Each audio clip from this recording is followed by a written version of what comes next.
Ohtani effect. Prediction. Shohei Ohtani, born in 1994 and standing 6'4", 210 pounds, is the rarest commodity in modern baseball. A legitimate ace and elite power hitter in a single roster spot. Since debuting with the Los Angeles Angels in 2018, he averages over 10.0 WAR per full season when healthy, combining a 100-plus miles per hour fastball with 40-plus home run power and a career OPS over .900. His 2021 MVP season includes 46 home runs, 26 stolen bases, and a 3.18 ERA across 130.1 innings. A statistical profile without precedent in over a century. Because he dominates on both sides of the game, Ohtani has the potential to single-handedly elevate a team from playoff hopeful to dynasty builder if that team surrounds him with a balanced core. Whether via free agency or trade, the franchise that secures Ohtani's long-term services instantly inherits the highest ceiling in baseball. His ability to anchor both a rotation and a middle-of-the-order lineup compresses payroll while expanding roster flexibility, a formula that can be amplified by analytics, depth, and smart player development. If the Angels decide to deal him, whether to recoup value or reset their timeline, the ripple effect could define the next decade of postseason baseball. The only question is which team has both the prospect capital and the urgency to pull the trigger. And when they do, the next great dynasty might already be in motion. Ruth to Yankees. In December 1919, the Boston Red Sox sold Babe Ruth to the New York Yankees for $100,000. At the time, the largest cash transaction in sports history. Ruth had already shown elite potential, but the move to New York transformed both his career and the franchise's trajectory. Over the next 15 seasons with the Yankees, Ruth hit 659 home runs, posted a .349 batting average, and recorded an OPS of 1.195. His offensive dominance redefined expectations for hitters and ushered in the live ball era. Because of Ruth's impact, the Yankees won 4 World Series titles between 1923 and 1932, establishing the foundation of the league's most successful dynasty. Meanwhile, Boston entered an 86-year championship drought known as the Curse of the Bambino, during which they repeatedly fell short in October despite fielding strong teams. Ruth's trade did more than shift talent. It altered the power balance in baseball for nearly a century. That power would only grow as New York built further around Ruth's success. Bryant, Rizzo, and the Cubs reset. In 2012, the Chicago Cubs acquire first baseman Anthony Rizzo from the Padres in exchange for Andrew Cashner, betting on a 22-year-old with just 153 MLB at-bats. The following year, they draft Chris Bryant second overall, an immediate impact third baseman who posts a .936 OPS and wins National League MVP in just his second full season. Under new president Theo Epstein, Chicago shifts toward a long-term rebuild strategy, combining high-ceiling draft picks with key free agent signings like John Lester and deadline trades for elite contributors, including closer Aroldis Chapman. In 2016, the Cubs win 103 games and lead MLB in run differential, team ERA, and defensive efficiency.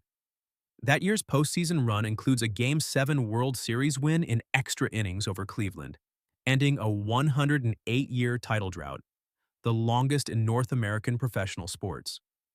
Rizzo posts a .277 postseason average with 10 RBIs, while Bryant scores the go-ahead run in the decisive inning. Because of the calculated blend of development, aggressive deals, and internal patience, Chicago transforms from perennial rebuilders to champions in just 5 seasons. The Cubs' 2016 title doesn't just cap a historic drought. It proves that rebuilding through the draft doesn't require endless losing if trades are timed correctly. That timing becomes even more critical when the league's next great talent threatens to shift the balance all by himself. Verlander to Astros.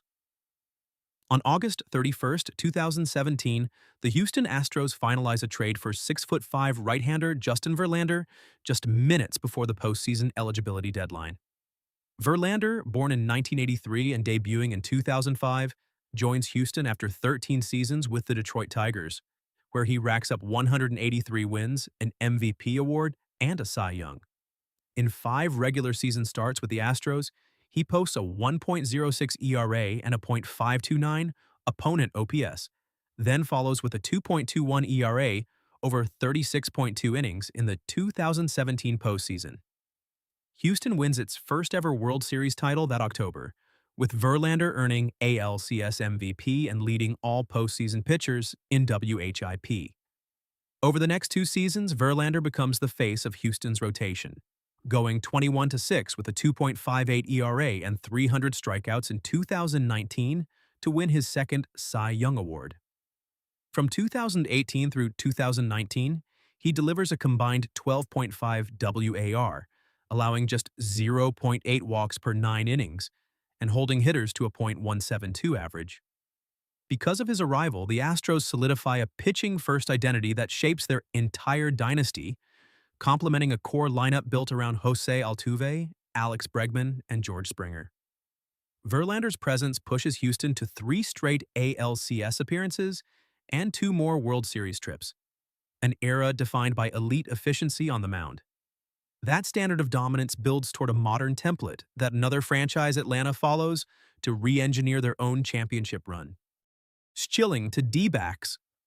At the 2000 trade deadline, the Arizona Diamondbacks acquire 6'5" right-handed pitcher Curt Schilling from the Philadelphia Phillies, where he had already established himself as a high-strikeout, high-inning workhorse. Schilling, born in 1966 and debuting in 1988, immediately becomes the missing piece in a rotation fronted by Randy Johnson. The following season, Arizona posts 92 wins and enters the 2001 postseason, with 2 aces carrying a combined 556.2 regular season innings and 635 strikeouts. Schilling alone leads the league in innings pitched and complete games, posting a 2.98 ERA and 22-6 record in the regular season. In the 2001 playoffs, Schilling throws 56.1 innings with a 1.12 ERA and 56 strikeouts across 3 series, recording victories in Games 1 and 4 of the World Series and a no decision in Game 7, where he exits with the lead. His co-MVP performance with Johnson culminates in a dramatic Game 7 walk-off win over the Yankees, ending New York's bid for a 4th straight title. Because of Schilling's acquisition, Arizona becomes the fastest expansion team to win a World Series, doing so in just their 4th season. That blueprint, 1 timely pitcher, 1 bold trade, sets a precedent that Boston copies almost exactly 3 years later. Pedro to Red Sox. In November 1997, the Boston Red Sox acquire 5'11" right-hander Pedro Martinez from the Montreal Expos in exchange for Carl Pavano and a player to be named later. Martinez, born in 1971 and debuting in 1992, enters his prime just as Boston seeks a legitimate ace to anchor their rotation. Over the next 7 seasons with the Red Sox, he delivers a 2.39 ERA, a .634 winning percentage, and 1,683 strikeouts across 1,383.2 innings. His peak includes back-to-back Cy Young Awards in 1999 and 2000, when he posts a combined 1.90 ERA and averages 13.2 strikeouts per 9 innings. Because of Martinez's dominance, Boston stays consistently competitive even as their roster fluctuates around him. In 1999, he strikes out 313 batters in just 213.1 innings, a strikeout rate that leads the majors by a wide margin. His precision and presence stabilize a rotation that later includes Curt Schilling and Derek Lowe during Boston's historic 2004 title run.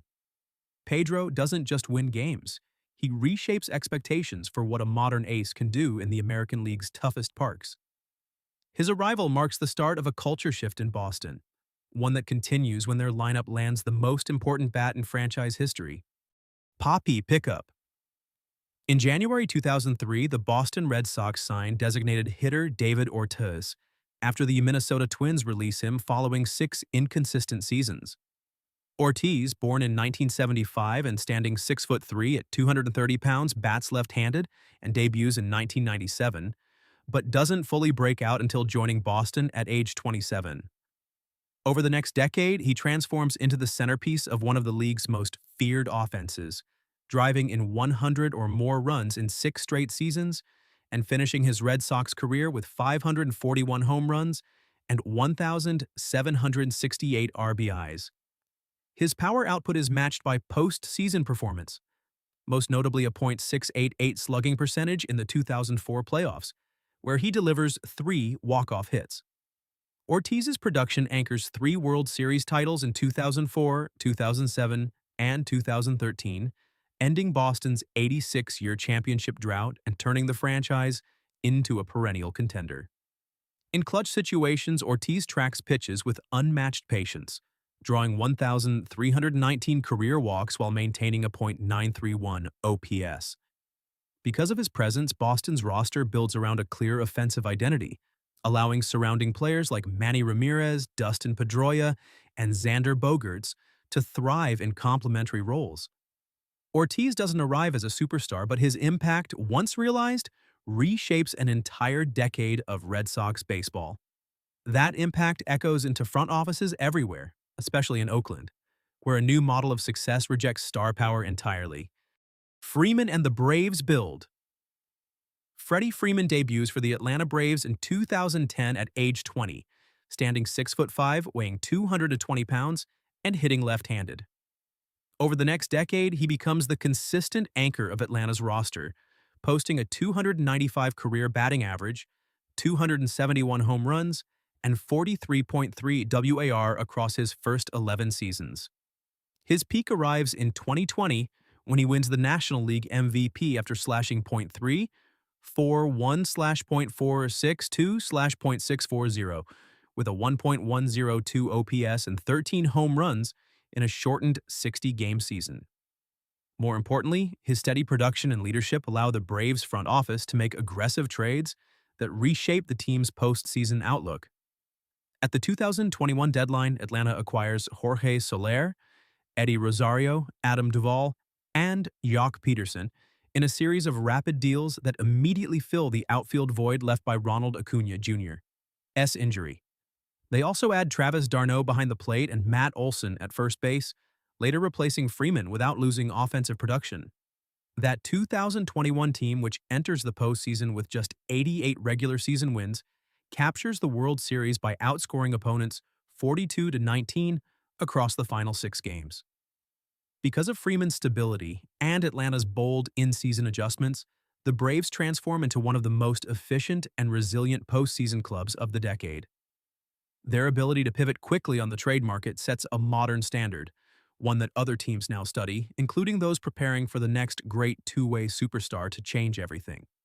Big Red Machine built in November 1971, the Cincinnati Reds acquire second baseman Joe Morgan from the Houston Astros in an 8-player trade that quietly rewires the entire National League.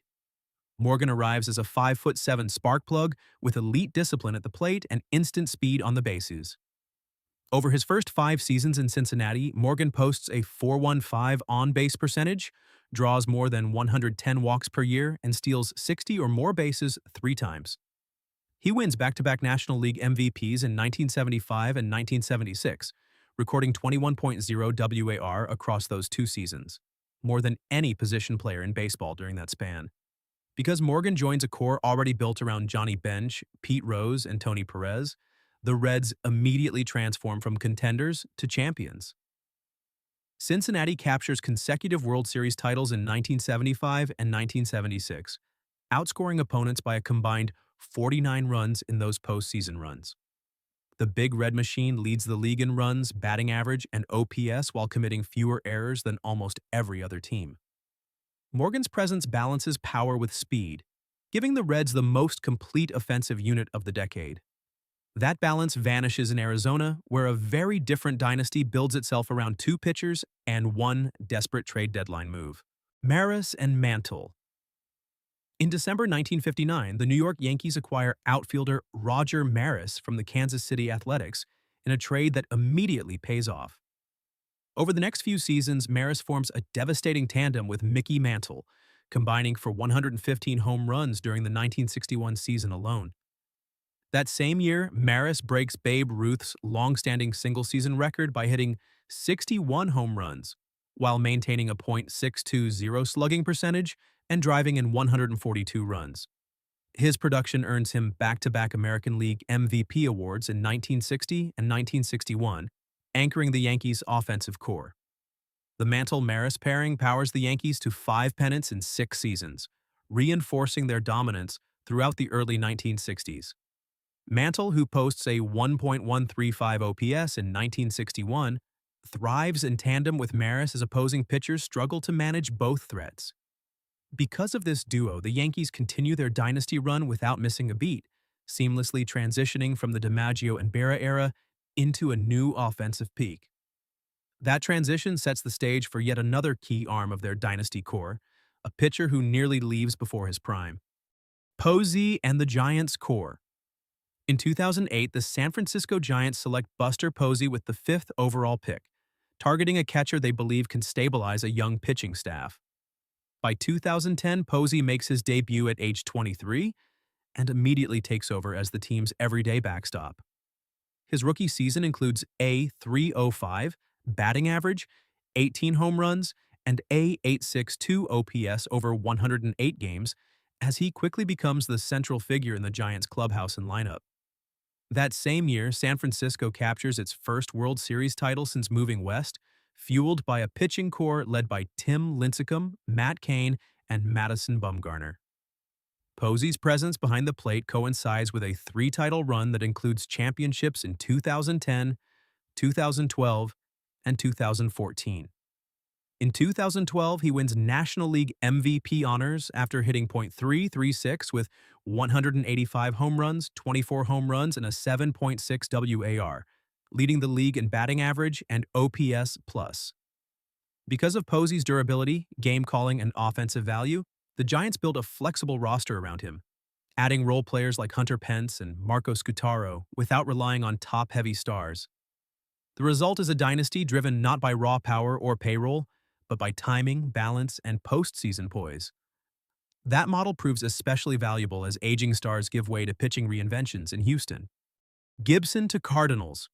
Bob Gibson signs with the St. Louis Cardinals as an amateur free agent in 1957, bypassing the draft system that wouldn't take full effect until years later.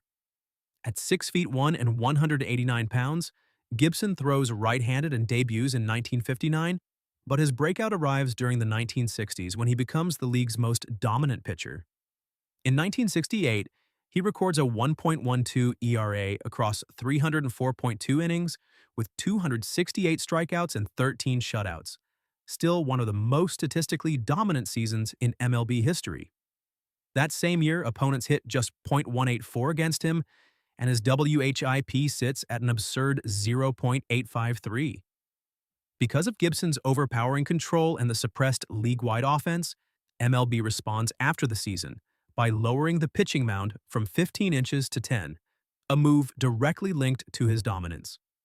During his tenure, the Cardinals win the World Series in 1964 and 1967 and fall just short in 1968, despite Gibson throwing 3 complete games in the Fall Classic with a record 35 strikeouts.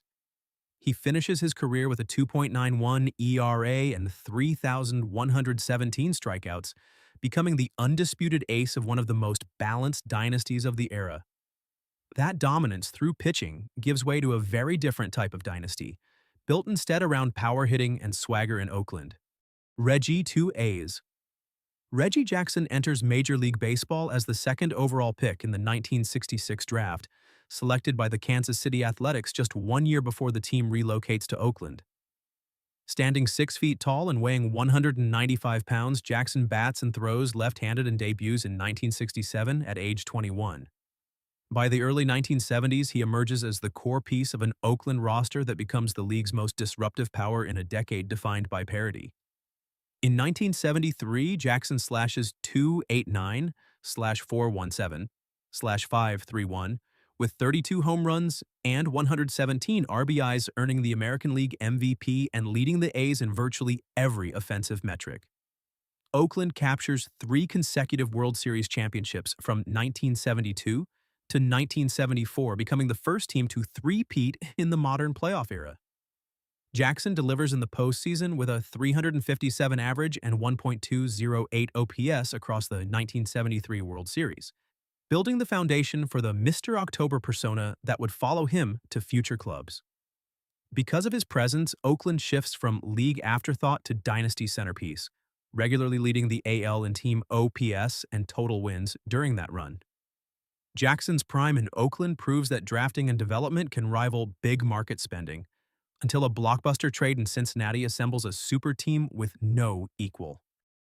A's Moneyball core. In the early 2000s, the Oakland Athletics construct a three-man pitching core that defines an entire front office era. Tim Hudson, drafted in 1997, debuts in 1999, and immediately delivers back-to-back seasons with sub 4.00 ERAs and over 200 innings pitched. Mark Mulder, drafted second overall in 1998, follows in 2000, while Barry Zito, the ninth pick in that same draft, debuts later that year and wins the Cy Young in 2002 with a 2.75 ERA and 23 wins. Together, Hudson, Mulder, and Zito become the backbone of a 103-win team in 2002, the peak season of the A's Moneyball era. Because Oakland operates with one of the league's smallest payrolls, General Manager Billy Beane reorients the team's strategy toward on-base percentage, platoon efficiency, and undervalued pitching. The Mulder trade with St. Louis, which nets Dan Herron and Kiko Calero, helps sustain depth while avoiding top-dollar contracts. Meanwhile, the team's success without marquee names pressures other franchises to reconsider traditional scouting, sparking a league-wide shift toward analytics-first roster construction. Oakland doesn't win a World Series during this run, but the core they build, especially the pitching, redefines how teams pursue contention with limited resources. That shift in philosophy sets the foundation for future dynasties built on smarter risk, including one led by a rookie catcher and an unlikely MVP in San Francisco.